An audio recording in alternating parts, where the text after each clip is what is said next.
चलो इस क्वेश्चन को अनपैक करते हैं।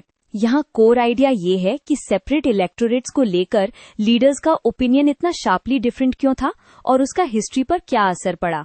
इसको क्लियर बनाने के लिए हम एक सिंपल डायग्राम यूज करेंगे ताकि कौन क्या चाहता था और क्यों एक ग्लांस में समझ आ जाए। पहले मीनिंग फिक्स कर लेते हैं। सेपरेट इलेक्टोरेट का मतलब होता है कि एक कम्युनिटी के वोटर्स सिर्फ अपनी कम्युनिटी के कैंडिडेट को वोट देंगे। ये डिटेल इंपॉर्टेंट है क्योंकि डिबेट रिप्रेजेंटेशन के कॉन्सेप्ट पर थी, ना कि सिर्फ वोटिंग टेक्निक पर। अब क्वेश्चन आता है कि लीडर्स डिवाइड क्यों हुए?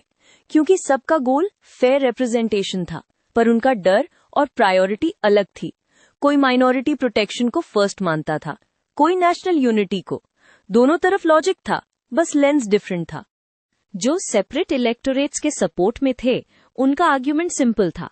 अगर पॉपुलेशन में माइनॉरिटी छोटी है तो कॉमन इलेक्टोरेट में मेजॉरिटी कैंडिडेट्स को ही जितवा देगी। इसलिए सेपरेट इलेक्टोरेट को पॉलिटिकल सेफगार्ड बोला गया ताकि माइनॉरिटी वॉइसेस एक्चुअली लेजिस्लेचर में पहुंच सकें।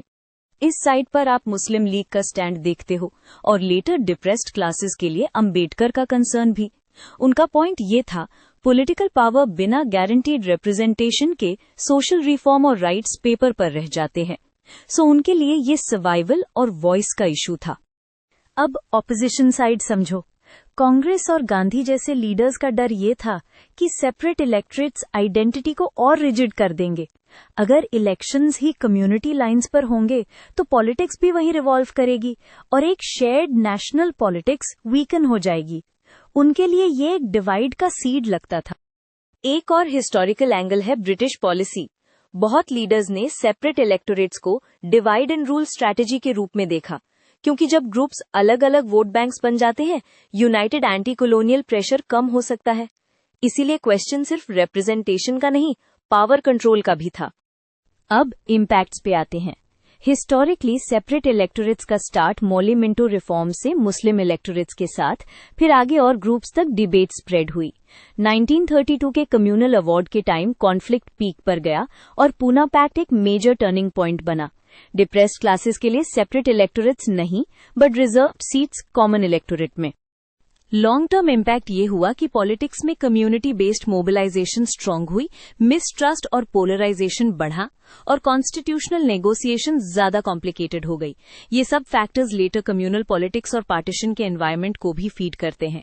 साथ ही रिप्रेजेंटेशन की language, minority safeguards, reservations modern Indian polity का परमानेंट फीचर बन गई। तो रैप अप में डिफरेंस इसलिए शार्प था क्योंकि एक साइड इक्वालिटी और वॉइस को गारंटीड मैकेनिज्म से सिक्योर करना चाहती थी और दूसरी साइड को लगा कि वो ही मैकेनिज्म यूनिटी को तोड़ देगा।